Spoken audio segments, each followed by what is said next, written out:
Have you ever been scared of something? Maybe it was a spider, a snake, or even a dog. Perhaps it was the idea of flying in a plane, riding a roller coaster, or crossing a bridge. Fear is a powerful and common emotion that we all experience. It can serve as a protective instinct, push us to take action, or, on the flip side, it might leave us paralyzed with anxiety. How we handle fear can significantly impact our happiness, success, and overall well-being. In ancient times, the Stoics, a group of philosophers, embraced a way of life focused on cultivating wisdom, virtue, and happiness. They believed in the power to control our reactions to external events, even when those events were beyond our control. Living in harmony with nature, reason, and our true selves were key tenets of their philosophy. One of the central themes the Stoics addressed was the art of dealing with fear and anxiety. In this video, we will delve into 7 Stoic lessons aimed at helping you overcome fear and lead a more fulfilling life. EMBRACENOPPORTUNITYFORGROWT. The Stoics held the belief that everything in life is either good or indifferent. They also maintained that any situation, even one eliciting fear, could be viewed as an opportunity for growth and transformation. Rather than avoiding or resisting fear, they advocated embracing it as a challenge capable of enhancing skills, abilities, character, and wisdom. Consider fear as a catalyst for discovering new possibilities, opportunities, and experiences. For instance, if change frightens you, see it as an opportunity to learn, adapt to new circumstances, and explore uncharted territories. If the fear centers around losing someone or something, use it as a chance to appreciate and express gratitude for what you have. Embracing the fear of death can motivate you to live fully in the present, pursue your passions, and leave a positive legacy. By perceiving fear as a chance for personal growth and transformation, you can transform it into a positive force that enriches your life. Overcoming fear and building resilience. Simple techniques for a positive mindset. Imagine the worst possible outcome of a situation and prepare for it. This might not sit well with everyone, but it's a technique that the Stoics, ancient philosophers, used to deal with fear. They called it the premeditation of evils. The idea is to envision the worst-case scenario and figure out how to cope with it. This practice can help reduce the impact of negative emotions like surprise, shock, or regret. It's a practical way to plan and take preventive measures to avoid or lessen the impact of the worst-case scenario. Let's take public speaking as an example. If you fear speaking in front of an audience, imagine forgetting your speech, stuttering, or being booed. Then, think about how you would deal with such a situation. Maybe you'd keep notes handy, practice your speech beforehand, or remind yourself that it's not the end of the world. By going through this mental exercise, you can prepare yourself both mentally and emotionally for any possible outcome. Another effective technique is to challenge negative thoughts. Fear often stems from our negative thoughts and beliefs. We tend to exaggerate the probability or severity of a threat and underestimate our ability to cope with it. The Stoics advised critically examining our thoughts and questioning their validity. They also suggested replacing negative thoughts with more rational ones based on facts and logic. For instance, if you catch yourself thinking, "I will fail this exam," challenge that thought. Instead, say to yourself, "I have studied hard for this exam, and I will do my best." Similarly, if you think, "Everyone will laugh at me," shift your perspective to, "Some people may laugh at me, but others may appreciate me." By changing your thoughts, you can change your emotions and behaviors. Now, let's delve deeper into the Stoic technique of premeditation of evils. When faced with a challenging situation, the Stoics believed in mentally preparing for the worst. This wasn't about dwelling on negativity, rather, it was a pragmatic approach to be ready for whatever might come your way.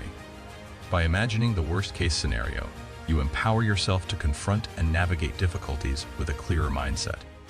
Consider this technique as a form of mental rehearsal. Just as an athlete visualizes success before a competition, envisioning the worst-case scenario allows you to develop strategies to overcome obstacles. It's not about inviting negativity, but about building resilience and strengthening your ability to face challenges head-on. In the context of public speaking, this Stoic practice becomes a valuable tool. Instead of letting fear paralyze you, envision potential challenges. What if you forget your speech? How would you handle stuttering? What if the audience doesn't respond positively? By thinking through these scenarios, you can proactively address them. Keep notes as a safety net. Practice diligently, and remind yourself that mistakes are part of the learning process. Moving on to the second technique, challenging negative thoughts. Our minds tend to magnify threats and underestimate our capacity to cope. The Stoics encouraged a critical examination of these thoughts. When you catch yourself thinking catastrophic ideas like "I will fail," pause and reconsider. Challenge that thought with a more realistic and empowering one, such as acknowledging your effort and commitment to doing your best. This reframing of thoughts isn't about denying potential difficulties, but about fostering a constructive mindset. Instead of anticipating failure, shift your focus to the effort you've put in and the potential for success. By breaking down negative thought patterns, you pave the way for positive emotions and actions. In essence, these Stoic techniques offer practical ways to cultivate mental resilience. By incorporating the premeditation of evils and challenging negative thoughts into your daily life, you can develop a mindset that embraces challenges rather than fearing them. Whether it's public speaking, exams, or any other daunting task, these techniques empower you to approach difficulties with confidence, adaptability, and a positive outlook. Overcoming fear and building resilience, a comprehensive guide. Fear is a universal human experience, but it doesn't have to control our lives.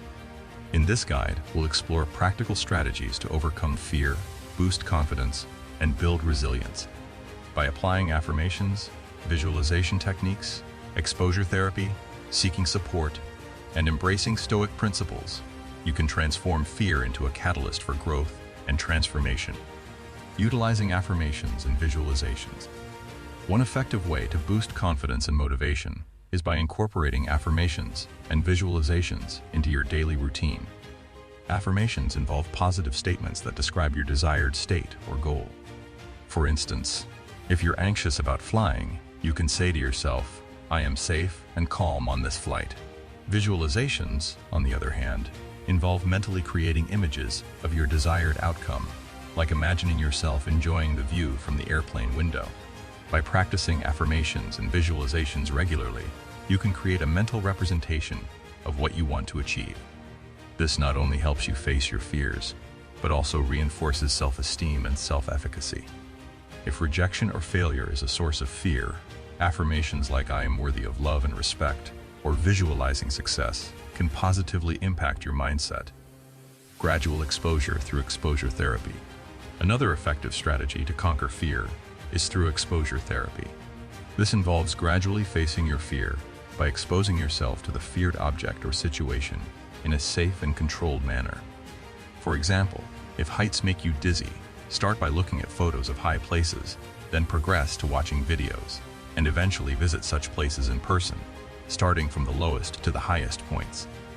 Similarly, if spiders make you shiver, exposure therapy could involve looking at photos, watching videos, touching a toy spider, and eventually holding a real one.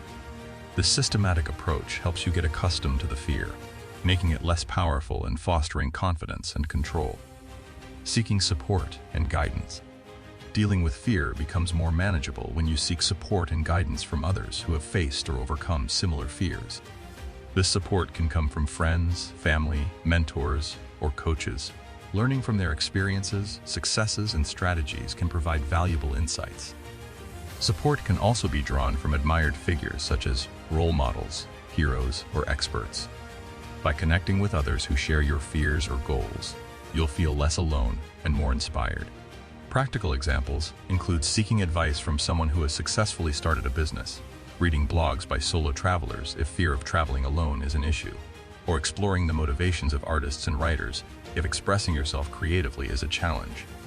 Distinguishing between control and non-control. A fundamental principle borrowed from Stoicism is the dichotomy of control, emphasizing the importance of focusing on what is within our power. Recognizing what is in our control, our thoughts, feelings, choices, and actions empowers us to reduce anxiety and increase effectiveness. Epictetus, a prominent Stoic philosopher, noted that certain things are beyond our control, such as the opinions of others, outcomes of actions, and worldly events. By redirecting our focus from what we cannot control to what we can avoid wasting energy on futile worries. This shift in perspective helps in managing fear and increasing resilience. Fear is a natural aspect of life, but it doesn't have to dictate our actions. By integrating these strategies into your life, you can transform fear into a catalyst for personal growth and resilience. Remember, facing fear with courage and clarity is not about eliminating it entirely, but learning to navigate and transcend it. As Seneca wisely said, it is not because things are difficult that we do not dare. It is because we do not dare that things are difficult.